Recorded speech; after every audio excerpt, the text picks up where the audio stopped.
ਪੰਜਾਬੀ ਗਾਇਕ ਜਵੰਦਾ ਦੀ ਮੌਤ ਤੋਂ ਬਾਅਦ ਹਿਮਾਚਲ ਪ੍ਰਦੇਸ਼ ਵਿੱਚ ਅਵਾਰਾ ਪਸ਼ੂਆਂ ਕਾਰਨ ਹੁੰਦੇ ਨੁਕਸਾਨ ਲਈ ਸੂਬਾ ਸਰਕਾਰ ਤੋਂ ਕੋਰਟ ਨੇ ਮੰਗਿਆ ਜਵਾਬ। ਬੈਂਜਾਮਿਨ ਨੇਤਨਯਾਹੂ ਦੀ ਕੈਬਨਿਟ ਵੱਲੋਂ ਟਰੰਪ ਦੀ ਯੋਜਨਾ ਤੇ ਮਨਜ਼ੂਰੀ। ਅਫਗਾਨਿਸਤਾਨ ਦੀ ਰਾਜਧਾਨੀ ਕਾਬੁਲ ਵਿੱਚ ਜ਼ੋਰਦਾਰ ਧਮਾਕੇ ਅਤੇ ਗੋਲੀਬਾਰੀ ਹੋਣ ਦੀ ਰਿਪੋਰਟ। ਪੰਜਾਬੀ ਗਾਇਕ ਰਾਜਵੀਰ ਸਿੰਘ ਜਵੰਦਾ ਦੀ ਮੌਤ ਤੋਂ ਬਾਅਦ ਹਿਮਾਚਲ ਪ੍ਰਦੇਸ਼ ਵਿੱਚ ਅਵਾਰਾ ਪਸ਼ੂਆਂ ਕਾਰਨ ਹੋਣ ਵਾਲੇ ਸੜਕ ਹਾਦਸਿਆਂ ਦਾ ਨੋਟਿਸ ਲੈਂਦੇ ਹੋਏ ਹਿਮਾਚਲ ਪ੍ਰਦੇਸ਼ ਹਾਈ ਕੋਰਟ ਨੇ lawyers for human rights international ਦੁਆਰਾ ਦਾਇਰ ਇੱਕ ਜਨਹਿਤ ਪਟੀਸ਼ਨ ਤੇ ਸੂਬਾ ਸਰਕਾਰ ਨੂੰ ਨੋਟਿਸ ਜਾਰੀ ਕੀਤਾ। ਪਟੀਸ਼ਨਕਰਤਾ ਨੇ ਕਿਹਾ ਕਿ ਇਹ ਮੁੱਦਾ ਜਨਤਕ ਸੁਰੱਖਿਆ ਅਤੇ ਜਵਾਬਦੇਹੀ ਨਾਲ ਜੁੜਿਆ ਹੋਇਆ ਹੈ ਅਤੇ ਇਲਜ਼ਾਮ ਲਗਾਇਆ ਕਿ ਗਊ ਸੈਸ ਰਾਹੀਂ ਸਾਲਾਨਾ 100 ਕਰੋੜ ਤੋਂ ਵੱਧ ਪੈਸੇ ਇਕੱਠੇ ਕੀਤੇ ਜਾਣ ਦੇ ਬਾਵਜੂਦ ਇਸ ਪੈਸੇ ਦੀ ਅਵਾਰਾ ਪਸ਼ੂਆਂ ਦੀ ਦੇਖਭਾਲ ਅਤੇ ਪ੍ਰਬੰਧਨ ਲਈ ਪ੍ਰਭਾਵਸ਼ਾਲੀ ਢੰਗ ਨਾਲ ਵਰਤੋਂ ਨਹੀਂ ਕੀਤੀ ਜਾ ਰਹੀ ਹੈ। ਜਸਟਿਸ ਗੁਰਮੀਤ ਸਿੰਘ ਸੰਧਾਵਾਲੀਆ ਦੀ ਅਗਵਾਈ ਵਾਲੇ ਇੱਕ ਡਿਵੀਜ਼ਨ ਬੈਂਚ ਨੇ ਪਟੀਸ਼ਨ ਤੇ ਸਰਕਾਰ ਤੋਂ ਜਵਾਬ ਮੰਗਿਆ, ਜਿਸ ਵਿੱਚ ਅਵਾਰਾ ਪਸ਼ੂਆਂ ਦੇ ਪੁਨਰਵਾਸ ਲਈ ਇੱਕ ਵਿਆਪਕ ਕਾਰਜ ਯੋਜਨਾ, ਗਊ ਸੈਸ ਫੰਡ ਦੀ ਪ੍ਰਭਾਵਸ਼ਾਲੀ ਵਰਤੋਂ ਅਤੇ ਸੜਕ ਸੁਰੱਖਿਆ ਉਪਾਵਾਂ ਨੂੰ ਸਖਤੀ ਨਾਲ ਲਾਗੂ ਕਰਨ ਦੇ ਆਦੇਸ਼ ਦਿੱਤੇ ਹਨ।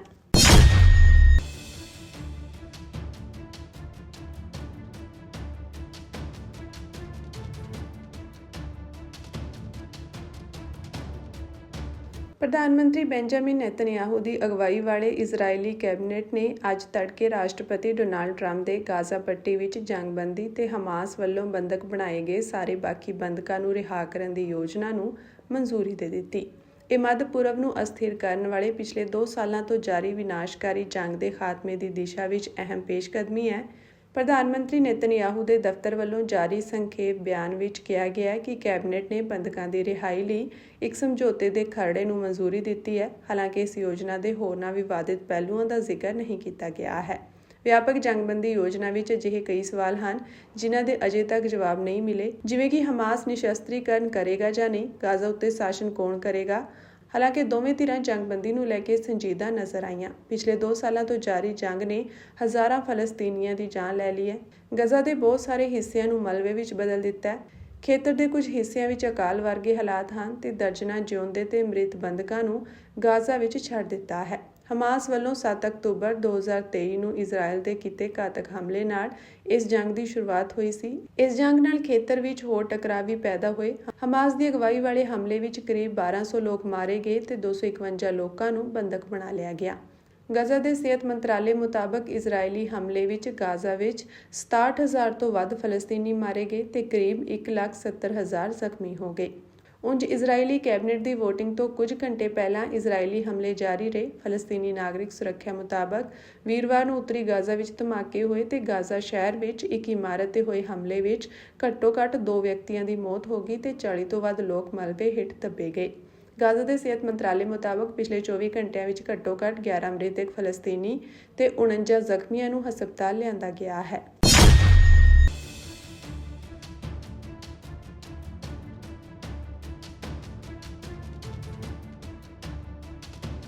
ਬੀਤੀ ਰਾਤ ਅਫਗਾਨਿਸਤਾਨ ਦੀ ਰਾਜਧਾਨੀ ਕਾਬੁਲ ਵਿੱਚ ਇੱਕ ਜ਼ੋਰਦਾਰ ਧਮਾਕੇ ਅਤੇ ਗੋਲੀਬਾਰੀ ਹੋਣ ਦੀਆਂ ਰਿਪੋਰਟਾਂ ਸਾਹਮਣੇ ਆਈਆਂ। ਸਥਾਨਕ ਲੋਕਾਂ ਨੇ ਮੀਡੀਆ ਨੂੰ ਦੱਸਿਆ ਕਿ ਸ਼ਹਿਰ ਦੇ ਅਬਦੁਲ ਹਕ ਸਕੁਏਅਰ ਦੇ ਨੇੜੇ ਕਈ ਧਮਾਕੇ ਸੁਣੇ ਗਏ ਅਤੇ ਅਸਮਾਨ ਵਿੱਚ ਲੜਾਕੂ ਜਹਾਜ਼ ਦੇਖੇ ਗਏ। ਸੋਸ਼ਲ ਮੀਡੀਆ ਤੇ ਘੁੰਮ ਰਹੇ ਵੀਡੀਓਜ਼ ਵਿੱਚ ਧੂਏ ਦਾ ਗੁਬਾਰ ਅਤੇ ਜੈਟਾਂ ਦੀ ਆਵਾਜ਼ ਸੁਣਾਈ ਦਿੱਤੀ। ਪਾਕਿਸਤਾਨੀ ਮੀਡੀਆ ਦੇ ਅਨੁਸਾਰ ਪਾਕਿਸਤਾਨੀ ਹਵਾਈ ਸੈਨਾ ਨੇ ਕਾਬੁਲ ਵਿੱਚ ਇੱਕ ਹਵਾਈ ਹਮਲਾ ਕੀਤਾ, ਜਿਸ ਵਿੱਚ ਤਹਿਰੀਕ-ਏ-ਤਾਲਿਬਾਨ ਪਾਕਿਸਤਾਨ ਦੇ ਮੁਖੀ ਮੁਫਤੀ ਨੂਰ ਵਲੀ ਮਹਿਸੂਦ ਦੀ ਮੌਤ ਹੋ ਗਈ। ਮਹਿਸੂਦ 2018 ਤੋਂ TTP ਦੀ ਅਗਵਾਈ ਕਰ ਰਿਹਾ ਸੀ ਅਤੇ ਉਸ ਤੇ ਅਫਗਾਨਿਸਤਾਨ ਵਿੱਚ ਤਾਲਿਬਾਨ ਦੇ ਸਮਰਥਨ ਨਾਲ ਕੰਮ ਕਰਨ ਦਾ ਦੋਸ਼ ਲਗਾਇਆ ਗਿਆ ਸੀ। ਇਹ ਦਾਅਵਾ ਕੀਤਾ ਜਾ ਰਿਹਾ ਹੈ ਕਿ ਮਹਿਸੂਦ ਦੇ ਨਾਲ ਹਮਲੇ ਵਿੱਚ 2 TTP ਕਮਾਂਡਰ ਕਾਰੀ ਸੈਫੁੱਲਾ ਮਹਿਸੂਦ ਅਤੇ ਖਾਲਿਦ ਮਹਿਸੂਦ ਵੀ ਮਾਰੇ ਗਏ ਸਨ। ਕੁਝ ਰਿਪੋਰਟਾਂ ਵਿੱਚ ਨੇੜਲੇ ਘਰਾਂ ਨੂੰ ਨੁਕਸਾਨ ਅਤੇ ਨਾਗਰਿਕਾਂ ਦੇ ਮਾਰੇ ਜਾਣ ਦਾ ਵੀ ਸੰਕੇਤ ਦਿੱਤਾ ਗਿਆ। ਅਫਗਾਨਿਸਤਾਨ ਵਿੱਚ ਅੰਤਰਿਮ ਤਾਲਿਬਾਨ ਸਰਕਾਰ ਦੇ ਬੁਲਾਰੇ ਜ਼ਬੀਹੁੱਲਾ ਮੁਜਾਹਿਦ ਨੇ ਕਿਹਾ ਕਿ ਜਾਂਚ ਸ਼ੁਰੂ ਕਰ ਦਿੱਤੀ ਗਈ ਹੈ। ਪਾਕਿਸਤਾਨੀ ਮੀਡੀਆ ਨੇ ਇਸ ਨੂੰ TTP ਵਿਰੁੱਧ ਇੱਕ ਸਟਿਕ ਸਟ੍ਰਾਈਕ ਦੱਸਿਆ, ਜਿਸ ਨੇ ਪਿਛਲੇ ਕੁਝ ਸਾਲਾਂ ਵਿੱਚ ਪਾਕਿਸਤਾਨ ਵਿੱਚ ਕਈ ਹਮਲੇ ਕੀਤੇ ਹਨ, ਜਿਨ੍ਹਾਂ ਵਿੱਚ 1000 ਤੋਂ ਵੱਧ ਲੋਕ ਮਾਰੇ ਗਏ ਹਨ।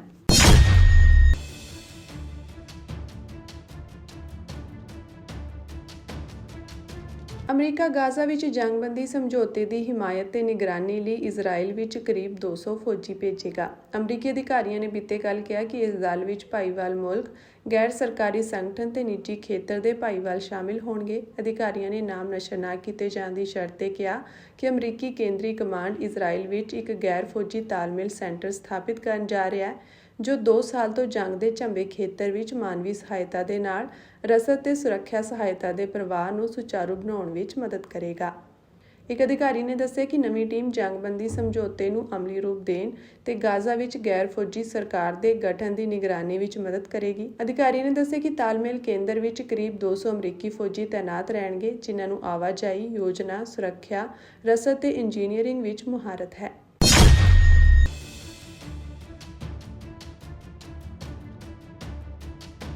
ਕਸਬਾ ਸ਼ਹਿਣਾ ਦੀ ਸਾਬਕਾ ਸਰਪੰਚ ਮਲਕੀਤ ਕੌਰ ਕਲਕੱਤਾ ਦੇ ਪੁੱਤਰ ਸੁਖਵਿੰਦਰ ਸਿੰਘ ਕਲਕੱਤਾ ਦੇ ਕਤਲ ਨੂੰ ਲੈ ਕੇ ਅੱਜ ਵੀ ਧਰਨਾ ਜਾਰੀ ਰਿਹਾ ਅਤੇ ਕਸਬੇ ਸ਼ਹਿਣੇ ਦੇ ਸਾਰੇ ਬਾਜ਼ਾਰ ਅੱਜ ਦੂਸਰੀ ਵਾਰ ਰੋਸ ਵਜੋਂ ਬੰਦ ਰਹੇ। ਇਸ ਕਤਲ ਨੂੰ ਲੈ ਕੇ ਬਣਾਈ 21 ਮੈਂਬਰੀ ਐਕਸ਼ਨ ਕਮੇਟੀ ਦੀ ਮੀਟਿੰਗ ਹੋਈ। ਕਮੇਟੀ ਦੇ ਫੈਸਲੇ ਬਾਰੇ ਵਕੀਲ ਅਤੇ ਸਾਬਕਾ MP ਰਾਜਦੇਵ ਸਿੰਘ ਖਾਲਸਾ ਨੇ ਲੋਕਾਂ ਨੂੰ ਦੱਸਿਆ ਕਿ ਕਮੇਟੀ ਹੁਣ 2 ਨੁਕਾਤੀ ਪ੍ਰੋਗਰਾਮ ਤੇ ਕੰਮ ਕਰੇਗੀ, ਜਿਸ ਵਿੱਚ ਹਲਕਾ ਵਿਧਾਇਕ ਦਾ ਨਾਮ FIR ਵਿੱਚ ਪਾਉਣ ਦੀ ਮੰਗ ਕੀਤੀ ਗਈ ਅਤੇ ਕਲਕੱਤਾ ਦੇ ਰਹਿੰਦੇ ਪੈਸੇ ਪ੍ਰਸ਼ਾਸਨ ਤੋਂ ਦਿਵਾਉਣ ਦੀ ਮੰਗ ਕੀਤੀ ਗਈ। ਦੂਸਰੇ ਪਾਸੇ ਪਰਿਵਾਰ ਨੇ ਕਿਸੇ ਕਿਸਮ ਦੀ ਸਰਕਾਰੀ ਸਹਾਇਤਾ ਲੈਣ ਤੋਂ ਸਪਸ਼ਟ ਇਨਕਾਰ ਕਰ ਦਿੱਤਾ ਹੈ। ਇਹਨਾਂ ਫੈਸਲਿਆਂ ਤੇ ਮਤਿਆਂ ਨੂੰ ਸੰਗਤ ਨੇ ਹੱਥ ਖੜੇ ਕਰਕੇ ਪ੍ਰਵਾਨਗੀ ਦਿੱਤੀ। ਰਾਜਦੇਵ ਸਿੰਘ ਖਾਲਸਾ ਨੇ ਵੀ ਦੱਸਿਆ ਕਿ ਐਕਸ਼ਨ ਕਮੇਟੀ ਰਾਜਸੀ ਨਹੀਂ ਹੋਵੇਗੀ, ਪਰੰਤੂ ਰਾਜਸੀ ਲੋਕ ਆਪਣੇ ਤੌਰ ਤੇ ਐਕਸ਼ਨ ਕਮੇਟੀ ਦੀ ਮਦਦ ਕਰ ਸਕਦੇ ਹਨ। ਧਰਨੇ ਦੌਰਾਨ ਭਾਰਤੀ ਕਿਸਾਨ ਯੂਨੀਅਨ ਡਕੌਂਦਾ ਦੇ ਸੂਬਾ ਪ੍ਰਧਾਨ ਮਨਜੀਤ ਸਿੰਘ ਧਨੇਰ, ਜ਼ਿਲ੍ਹਾ ਪ੍ਰਧਾਨ ਕੁਲਵੰਤ ਸਿੰਘ ਭਦੌੜ, ਜਥੇਦਾਰ ਜਗਤਾਰ ਸਿੰਘ ਹਵਾਰਾ ਦੇ ਪਿਤਾ ਬਾਪੂ ਗੁਰਚਰਨ ਸਿੰਘ, ਅਮਿਤੋਜ ਮਾਨ, ਰਮਨ ਬਰਾੜ, ਸਾਂਝਾ ਮੋਰਚਾ ਜੀਰਾ, ਇੰਦਰਜੀਤ ਸਿੰਘ ਘਣੀਆਂ ਫਰੀਦਕੋਟ, ਰੂਪ ਸਿੰਘ ਢੀਲਵਾਂ ਭਾਰਤੀ ਕਿਸਾਨ ਯੂਨੀਅਨ, ਸੂਬੇਦਾਰ ਮੇਜਰ ਰਾਮ ਸਿੰਘ ਅਤੇ ਨਿਰਮਲ ਸਿੰਘ ਖਾਲਸਾ ਨੇ ਸੰਬੋਧਨ ਕੀਤਾ। ਅੱਜ ਦੇ ਧਰਨੇ ਵਿੱਚ ਬਲਾਕ ਸ਼ਹਿਣਾ ਦੇ 40 ਪਿੰਡਾਂ ਤੋਂ ਲੋਕ ਪਹੁੰਚੇ ਹੋਏ ਸਨ। ਧਰਨੇ ਨੂੰ ਭਾਜਪਾ ਆਗੂ ਅਰਵਿੰਦ ਖੰਨਾ ਨੇ ਵੀ ਸੰਬੋਧਨ ਕਰਦਿਆਂ ਕਿਹਾ ਕਿ ਪਿੰਡ ਸ਼ਹਿਣਾ ਦੇ ਨੌਜਵਾਨ ਸੁਖਵਿੰਦਰ ਸਿੰਘ ਕਲਕੱਤਾ ਦਾ ਕਤਲ ਸਿਆਸੀ ਕਤਲ ਹੈ। ਸੁਖਵਿੰਦਰ ਕਲਕੱਤਾ ਆਪਣੇ ਪਿੰਡ ਦੀ ਨੁਹਾਰ ਬਦਲਣ ਲਈ ਪਿਛਲੇ ਕਈ ਸਾਲਾਂ ਤੋਂ ਸੰਘਰਸ਼ ਕਰ ਰਿਹਾ ਸੀ ਤੇ ਉਸ ਦਾ ਕਤਲ ਇਸ ਗੱਲ ਦੀ ਗਵਾਹੀ ਭਰਦਾ ਹੈ ਕਿ ਪੰਜਾਬ ਦੀ ਆਮ ਆਦਮੀ ਪਾਰਟੀ ਦੀ ਸਰਕਾਰ ਵਿੱਚ ਮਿਹਨਤੀ ਨੌਜਵਾਨਾਂ ਦੇ ਹਿੱਤ ਸੁਰੱਖਿਅਤ ਨਹੀਂ ਹਨ। ਅੱਜ ਵੀ ਸੁਖਵਿੰਦਰ ਸਿੰਘ ਕਲਕੱਤਾ ਦੀ ਮ੍ਰਿਤਕ ਦੇਹ ਦਾ ਪੋਸਟਮਾਰਟਮ ਨਹੀਂ ਹੋਇਆ ਅਤੇ ਨਾ ਹੀ ਸੰਸਕਾਰ ਹੋਇਆ। ਬੁਲਾਰਿਆਂ ਨੇ ਕਿਹਾ ਕਿ ਸੂਬੇ ਵਿੱਚ ਅਮਨ ਕਾਨੂੰਨ ਦੀ ਸਥਿਤੀ ਬੁਰੀ ਤਰ੍ਹਾਂ ਵਿਗੜ ਚੁੱਕੀ ਹੈ। ਮੌਜੂਦਾ ਸੰਕਟ ਲਈ ਸੂਬਾ ਸਰਕਾਰ ਸਿੱਧੇ ਤੌਰ ਤੇ ਜ਼ਿੰਮੇਵਾਰ ਹੈ। ਅੱਜ ਦੇ ਧਰਨੇ ਵਿੱਚ ਪਿੰਡਾਂ ਦੇ 5 ਸਰਪੰਚ, ਕਿਸਾਨ ਯੂਨੀਅਨ ਆਗੂ, ਟ੍ਰੇਡ ਯੂਨੀਅਨਾਂ ਦੇ ਆਗੂ ਅਤੇ ਵੱਡੀ ਗਿਣਤੀ ਵਿੱਚ ਮਹਿਲਾਵਾਂ ਅਤੇ ਪਿੰਡ ਵਾਸੀ ਵੀ ਪਹੁੰਚੇ ਹੋਏ ਸਨ।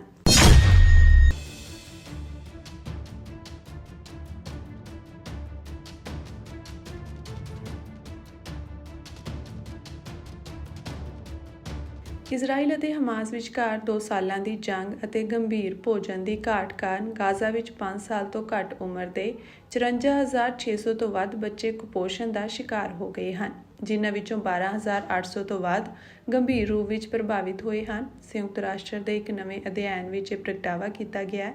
ਸੰਯੁਕਤ ਰਾਸ਼ਟਰ ਰਾਹਤ ਅਤੇ ਕਾਰਜ agency for ਫਲਸਤੀਨ refugees in the near East, ਜੋ ਕਿ ਫਲਸਤੀਨੀ ਸ਼ਰਨਾਰਥੀਆਂ ਨੂੰ ਮੁੱਢਲੀ ਸਿਹਤ ਸੰਭਾਲ ਪ੍ਰਦਾਨ ਕਰਦੀ ਹੈ, ਉਸ ਦੇ ਇੱਕ ਵਿਸ਼ਲੇਸ਼ਣ ਦੇ ਅਨੁਸਾਰ ਅਗਸਤ ਦੇ ਸ਼ੁਰੂ ਤੱਕ ਗਾਜ਼ਾ ਵਿੱਚ 6 ਮਹੀਨੇ ਤੋਂ 5 ਸਾਲ ਦੀ ਉਮਰ ਦੇ ਲਗਭਗ 16% ਬੱਚੇ ਕੁਪੋਸ਼ਣ ਦੇ ਇੱਕ ਜਾਨਲੇਵਾ ਰੂਪ ਤੋਂ ਪੀੜਿਤ ਸਨ। ਇਸ ਜਾਨਲੇਵਾ ਕੁਪੋਸ਼ਣ ਨੂੰ ਹੱਦੋਂ ਵੱਧ ਕਮਜ਼ੋਰੀ ਕਿਹਾ ਜਾਂਦਾ ਹੈ, ਭਾਵ ਇਹਨਾਂ ਵਿੱਚੋਂ ਲਗਭਗ 4% ਬੱਚੇ ਗੰਭੀਰ ਕਮਜ਼ੋਰੀ ਦਾ ਸ਼ਿਕਾਰ ਹਨ। ਕਮਜ਼ੋਰੀ ਦੇ ਇਲਾਜ ਲਈ ਹਫ਼ਤਿਆਂ ਦੇ ਵਿਸ਼ੇਸ਼ ਪੋਸ਼ਣ ਅਤੇ ਕਈ ਵਾਰ ਹਸਪਤਾਲ ਵਿੱਚ ਭਰਤੀ ਹੋਣ ਦੀ ਲੋੜ ਹੁੰਦੀ ਹੈ। ਲੇਖ ਅਨੁਸਾਰ ਬੁੱਧਵਾਰ ਨੂੰ ਦ ਲੇਸੈਂਟ ਪੱਤਰਿਕਾ ਵਿੱਚ ਪ੍ਰਕਾਸ਼ਿਤ ਅਧਿਐਨ ਖੇਤਰ ਵਿੱਚ ਭੁੱਖਮਰੀ ਤੋਂ ਪੀੜਤ ਬੱਚਿਆਂ ਤੇ ਕੀਤਾ ਗਿਆ ਹੁਣ ਤੱਕ ਦਾ ਸਭ ਤੋਂ ਵਿਆਪਕ ਅਧਿਐਨ ਹੈ।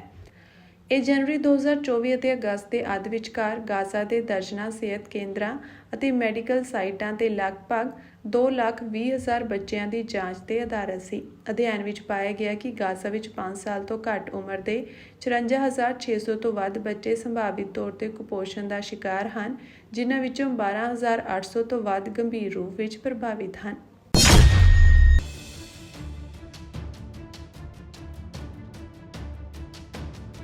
ਕੇਂਦਰ ਸਰਕਾਰ ਨੇ ਜੰਮੂ ਕਸ਼ਮੀਰ ਵਿੱਚ ਚਨਾਬ ਨਦੀ ਉੱਤੇ 1,856 ਮੈਗਾਵਾਟ ਦੇ ਸਾਵਲਕੋਟ ਹਾਈਡਰੋ ਇਲੈਕਟ੍ਰਿਕ ਪ੍ਰੋਜੈਕਟ ਲਈ ਵਾਤਾਵਰਣ ਪ੍ਰਵਾਨਗੀ ਦੀ ਸਿਫਾਰਸ਼ ਕੀਤੀ ਹੈ। ਰਾਜਨੀਤਿਕ ਤੌਰ ਤੇ ਅਹਿਮ ਇਸ ਪ੍ਰੋਜੈਕਟ ਨੂੰ ਪਾਕਿਸਤਾਨ ਨਾਲ ਸਿੰਧ ਜਲ ਸਮਝੌਤੇ ਨੂੰ ਮੁਅੱਤਲ ਕਰਨ ਮਗਰੋਂ ਮੁੜ ਸੁਰਜੀਤ ਕੀਤਾ ਜਾ ਰਿਹਾ ਹੈ।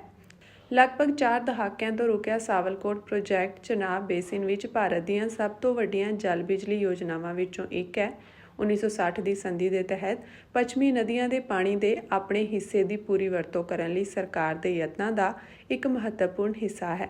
22 ਅਪ੍ਰੈਲ ਨੂੰ ਪਹਿਲਗਾਮ ਅੱਤਵਾਦੀ ਹਮਲੇ ਤੋਂ ਬਾਅਦ ਨਵੀਂ ਦਿੱਲੀ ਵੱਲੋਂ ਸੰਧੀ ਨੂੰ ਮੁਅੱਤਲ ਕਰਨ ਦੇ ਐਲਾਨ ਦੇ ਕੁਝ ਮਹੀਨਿਆਂ ਬਾਅਦ ਇਸ ਨੂੰ ਮੁੜ ਸੁਰਜੀਤ ਕੀਤਾ ਗਿਆ ਹੈ, ਜਿਸ ਨਾਲ ਭਾਰਤ ਨੂੰ ਸਿੰਧ, ਜੇਹਲਮ ਅਤੇ ਚਨਾਬ ਨਦੀਆਂ ਉੱਤੇ ਸੁਤੰਤਰ ਤੌਰ ਉੱਤੇ ਬੁਨਿਆਦੀ ਢਾਂਚੇ ਦਾ ਵਿਕਾਸ ਕਰਨ ਦੀ ਇਜਾਜ਼ਤ ਮਿਲੀ ਹੈ। IWT ਦੇ ਤਹਿਤ 3 ਪੂਰਬੀ ਨਦੀਆਂ ਰਾਵੀ, ਬਿਆਸ ਅਤੇ ਸਤਲੁਜ ਨੂੰ ਇਸ ਦੀ ਵਿਸ਼ੇਸ਼ ਵਰਤੋਂ ਲਈ ਭਾਰਤ ਨੂੰ ਅਲੋਟ ਕੀਤਾ ਗਿਆ ਸੀ, ਜਦਕਿ 3 ਪੱਛਮੀ ਨਦੀਆਂ ਸਿੰਧ, ਜੇਹਲਮ ਅਤੇ ਚਨਾਬ ਪਾਕਿਸਤਾਨ ਲਈ ਰਾਖਵੇਂ ਸਨ। ਹਾਲਾਂਕਿ ਭਾਰਤ ਕੋਲ ਆਪਣੇ ਪਾਣੀ ਨੂੰ ਗੈਰ ਖਪਤ ਉਦੇਸ਼ਾਂ ਲਈ ਵਰਤਣ ਦੇ ਸੀਮਿਤ ਅਧਿਕਾਰ ਹਨ, ਜਿਵੇਂ ਕਿ ਵਗਦੇ ਪਾਣੀ ਨਾਲ ਬਿਜਲੀ ਪੈਦਾ ਕਰਨਾ, ਆਵਾਜਾਈ ਅਤੇ ਮੱਛੀ ਪਾਲਣ। ਕੌਮੀ ਜਲ ਬਿਜਲੀ ਪਾਵਰ ਕਾਰਪੋਰੇਸ਼ਨ ਲਿਮਟਿਡ ਵੱਲੋਂ 31,380 ਕਰੋੜ ਰੁਪਏ ਦੀ ਲਾਗਤ ਨਾਲ ਬਣਾਇਆ ਜਾਣ ਵਾਲਾ ਇਹ ਪ੍ਰੋਜੈਕਟ ਜੰਮੂ ਕਸ਼ਮੀਰ ਦੇ ਰਾਮਬਨ, ਰਿਆਸੀ ਅਤੇ ਉਧਮਪੁਰ ਜ਼ਿਲ੍ਹਿਆਂ ਵਿੱਚ ਫੈਲੇਗਾ। ਇਸ ਵਿੱਚ 192.5 ਮੀਟਰ ਉੱਚਾ ਰੋਲਰ ਕੰਪੈਕਟਡ ਕੰਕਰੀਟ ਡੈਮ ਅਤੇ ਜ਼ਮੀਨਦੋਜ਼ ਪਾਵਰ ਹਾਊਸ ਸ਼ਾਮਿਲ ਹਨ, ਜੋ ਸਾਲਾਨਾ ਲਗਭਗ 7,534 ਮਿਲੀਅਨ ਯੂਨਿਟ ਬਿਜਲੀ ਪੈਦਾ ਕਰਨ ਲਈ ਤਿਆਰ ਕੀਤੇ ਜਾਣਗੇ। ਇੱਕ ਵਾਰ ਚਾਲੂ ਹੋਣ ਤੋਂ ਬਾਅਦ ਇਹ ਕੇਂਦਰ ਸ਼ਾਸਿਤ ਪ੍ਰਦੇਸ਼ ਦਾ ਸਭ ਤੋਂ ਵੱਡਾ ਪਣ ਬਿਜਲੀ ਪ੍ਰੋਜੈਕਟ ਹੋਵੇਗਾ ਅਤੇ ਉੱਤਰੀ ਸੂਬਿਆਂ ਲਈ ਮਹੱਤਵਪੂਰਨ ਗ੍ਰਿਡ ਸਥਿਰਤਾ ਪ੍ਰਦਾਨ ਕਰੇਗਾ। ਇਹ ਪ੍ਰੋਜੈਕਟ ਵਿਕਾਸ ਅਤੇ ਰਾਜਨੀਤਿਕ ਦੋਵੇਂ ਤਰ੍ਹਾਂ ਨਾਲ ਅਹਿਮ ਹੈ। ਖੇਤਰ ਦੀ ਬਿਜਲੀ ਸਪਲਾਈ ਵਿੱਚ ਵਾਧਾ ਕਰਨ ਤੋਂ ਇਲਾਵਾ ਇਹ ਪ੍ਰੋਜੈਕਟ ਚਨਾਬ ਦੇ ਪਾਣੀਆਂ ਦੇ ਪ੍ਰਬੰਧਨ ਅਤੇ ਜਮ੍ਹਾਂ ਕਰਨ ਦੀ ਭਾਰਤ ਦੀ ਸਮਰੱਥਾ ਨੂੰ ਵਧਾਏਗਾ, ਜਿਸ ਦੀ IWT ਦੇ ਅਧੀਨ ਇਜਾਜ਼ਤ ਹੈ, ਪਰ ਇੰਜੀਨੀਅਰਿੰਗ ਚੁਣੌਤੀਆਂ ਅਤੇ ਪਾਕਿਸਤਾਨ ਨਾਲ ਕੂਟਨੀਤਿਕ ਸੰਵੇਦਨਸ਼ੀਲਤਾ ਦੇ ਕਾਰਨ ਵਰਤੋਂ ਨਹੀਂ ਕੀਤੀ ਜਾਂਦੀ।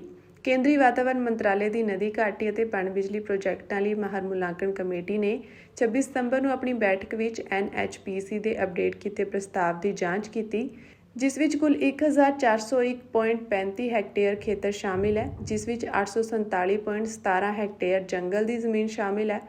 ਪ੍ਰੋਜੈਕਟ ਨੂੰ ਜੁਲਾਈ ਵਿੱਚ ਸਟੇਜ 1 ਜੰਗਲਾਤ ਮਨਜ਼ੂਰੀ ਮਿਲੀ ਸੀ। ਕਮੇਟੀ ਦੇ 9 ਅਕਤੂਬਰ ਨੂੰ ਜਾਰੀ ਕੀਤੇ ਗਏ ਵੇਰਵੇ ਮੁਤਾਬਕ ਇਸ ਸਥਾਨ ਦੇ 10 ਕਿਲੋਮੀਟਰ ਦੇ ਘੇਰੇ ਵਿੱਚ ਕੋਈ ਸੁਰੱਖਿਅਤ ਖੇਤਰ ਨਹੀਂ ਹੈ ਅਤੇ ਸਭ ਤੋਂ ਨੇੜਲਾ ਸਥਾਨ Kishtwar high altitude national park ਕਰੀਬ 63 ਕਿਲੋਮੀਟਰ ਦੂਰ ਹੈ। NHPC ਦੀ ਸੋਧੀ ਹੋਈ ਵਾਤਾਵਰਣ ਪ੍ਰਬੰਧਨ ਯੋਜਨਾ ਵਿੱਚ ਘਟਾਉਣ ਅਤੇ ਬਹਾਲੀ ਉਪਾਵਾਂ ਲਈ ਲਗਭਗ 5,094 ਕਰੋੜ ਰੁਪਏ ਅਲੋਟ ਕੀਤੇ ਗਏ ਹਨ। ਯੋਜਨਾ ਵਿੱਚ ਕੈਚਮੈਂਟ ਏਰੀਆ ਟ੍ਰੀਟਮੈਂਟ, ਗੰਦਗੀ ਦਾ ਨਿਪਟਾਰਾ, ਜੈਵ ਵੰਨ ਸੁਵੰਨਤਾ ਦੀ ਸੰਭਾਲ ਅਤੇ ਹਵਾ, ਪਾਣੀ, ਮਿੱਟੀ ਅਤੇ ਜਲ ਵਾਤਾਵਰਣ ਪ੍ਰਣਾਲੀ ਦੀ ਲੰਮੇ ਸਮੇਂ ਦੀ ਨਿਗਰਾਨੀ ਸ਼ਾਮਿਲ ਹੈ। ਇਹ ਪ੍ਰੋਜੈਕਟ ਮੁੱਖ ਤੌਰ ਉੱਤੇ ਰਾਮਬਨ ਜ਼ਿਲ੍ਹੇ ਦੇ 13 ਪਿੰਡਾਂ ਨੂੰ ਪ੍ਰਭਾਵਿਤ ਕਰੇਗਾ ਅਤੇ ਲਗਭਗ 1,500 ਪਰਿਵਾਰ ਬੇਘਰ ਹੋਣਗੇ। NHPC ਨੇ ਪ੍ਰੋਜੈਕਟ ਪ੍ਰਭਾਵਿਤ ਪਰਿਵਾਰਾਂ ਨੂੰ ਆਵਾਸ, ਆਜੀਵਿਕਾ ਸਹਾਇਤਾ ਅਤੇ ਕੌਸ਼ਲ ਵਿਕਾਸ ਦੀ ਪੇਸ਼ਕਸ਼ ਕਰਦੇ ਹੋਏ ਇੱਕ ਵਿਸਤ੍ਰਿਤ ਪੁਨਰਵਾਸ ਅਤੇ ਪੁਨਰਵਾਸ ਯੋਜਨਾ ਦਾ ਪ੍ਰਸਤਾਵ ਦਿੱਤਾ ਹੈ। ਪ੍ਰਸਤਾਵ ਅਨੁਸਾਰ ਨਿਰਮਾਣ ਦੌਰਾਨ ਲਗਭਗ 1,500 ਲੋਕਾਂ ਨੂੰ ਰੁਜ਼ਗਾਰ ਦਿੱਤਾ ਜਾਵੇਗਾ, ਜਿਸ ਵਿੱਚ ਲਗਭਗ 200 ਤਕਨੀਕੀ ਸਟਾਫ ਨੂੰ ਸੰਚਾਲਨ ਦੌਰਾਨ ਬਰਕਰਾਰ ਰੱਖਿਆ ਜਾਵੇਗਾ। ਸਾਲ 2016 ਦੇ ਸ਼ੁਰੂ ਵਿੱਚ ਉਧਮਪੁਰ, ਰਿਆਸੀ ਅਤੇ ਰਾਮਬਨ ਵਿੱਚ ਜਨਤਕ ਸੁਣਵਾਈ ਹੋਈ ਸੀ, ਜਿੱਥੇ ਵਸਨੀਕਾਂ ਨੇ ਉਚਿਤ ਮੁਆਵਜ਼ੇ, ਬਿਹਤਰ ਕਨੈਕਟੀਵਿਟੀ, ਸਿਹਤ ਸੰਭਾਲ, ਸਿੱਖਿਆ ਸਹੂਲਤਾਂ ਅਤੇ ਮੁਫਤ ਬਿਜਲੀ ਦੀ ਮੰਗ ਕੀਤੀ ਸੀ। ਜੰਗਲਾਂ ਦੇ ਨੁਕਸਾਨ ਅਤੇ ਨਦੀ ਦੇ ਪ੍ਰਭਾਵਾਂ ਬਾਰੇ ਵੀ ਚਿੰਤਾਵਾਂ ਜ਼ਾਹਰ ਕੀਤੀਆਂ ਗਈਆਂ। EAC ਨੇ ਅਪਡੇਟ ਕੀਤੇ ਬੇਸਲਾਈਨ ਵਾਤਾਵਰਣ ਡੇਟਾ ਅਤੇ ਪ੍ਰਤੀਕਿਰਿਆਵਾਂ ਦੀ ਸਮੀਖਿਆ ਕਰਨ ਤੋਂ ਬਾਅਦ ਪ੍ਰਸਤਾਵ ਨੂੰ ਰੈਗੂਲੇਟਰੀ ਨਿਯਮਾਂ ਦੇ ਅਨੁਕੂਲ ਪਾਇਆ ਅਤੇ ਖਾਸ ਵਾਤਾਵਰਣ ਸੁਰੱਖਿਆ ਉਪਾਵਾਂ ਦੇ ਨਾਲ ਮਨਜ਼ੂਰੀ ਦੀ ਸਿਫਾਰਸ਼ ਕੀਤੀ। ਸਾਵਲਕੋਟ ਪ੍ਰੋਜੈਕਟ ਦੀ ਕਲਪਨਾ ਪਹਿਲੀ ਵਾਰ 1980 ਦੇ ਦਹਾਕੇ ਵਿੱਚ ਕੀਤੀ ਗਈ ਸੀ, ਪਰ ਜੰਗਲਾਂ ਦੀ ਮਨਜ਼ੂਰੀ, ਮੁੜ ਵਸੇਬੇ ਦੇ ਮੁੱਦਿਆਂ ਅਤੇ ਸੰਚਿਤ ਪ੍ਰਭਾਵ ਅਧਿਐਨ ਬਾਰੇ ਪ੍ਰਸ਼ਨਾਂ ਨੂੰ ਲੈ ਕੇ ਵਾਰ-ਵਾਰ ਦੇਰੀ ਦਾ ਸਾਹਮਣਾ ਕਰਨਾ ਪਿਆ। ਵਾਤਾਵਰਣ ਮੰਤਰਾਲੇ ਦੀ ਜੰਗਲਾਤ ਸਲਾਹਕਾਰ ਕਮੇਟੀ ਅਤੇ ਗ੍ਰਹਿ ਮੰਤਰਾਲੇ ਨੇ ਹਾਲ ਹੀ ਵਿੱਚ ਰਣਨੀਤਿਕ ਆਧਾਰ ਉੱਤੇ ਇਸ ਦੀ ਮਨਜ਼ੂਰੀ ਦਾ ਸਮਰਥਨ ਕੀਤਾ, ਜਿਸ ਵਿੱਚ ਕਿਹਾ ਗਿਆ ਕਿ 2013 ਵਿੱਚ ਪੇਸ਼ ਕੀਤੇ ਗਏ ਨਵੇਂ ਮੁਲਾਂਕਣ ਨਿਯਮ ਪੁਰਾਣੇ ਪ੍ਰੋਜੈਕਟਾਂ ਉੱਤੇ ਲਾਗੂ ਨਹੀਂ ਹੋਣੇ ਚਾਹੀਦੇ।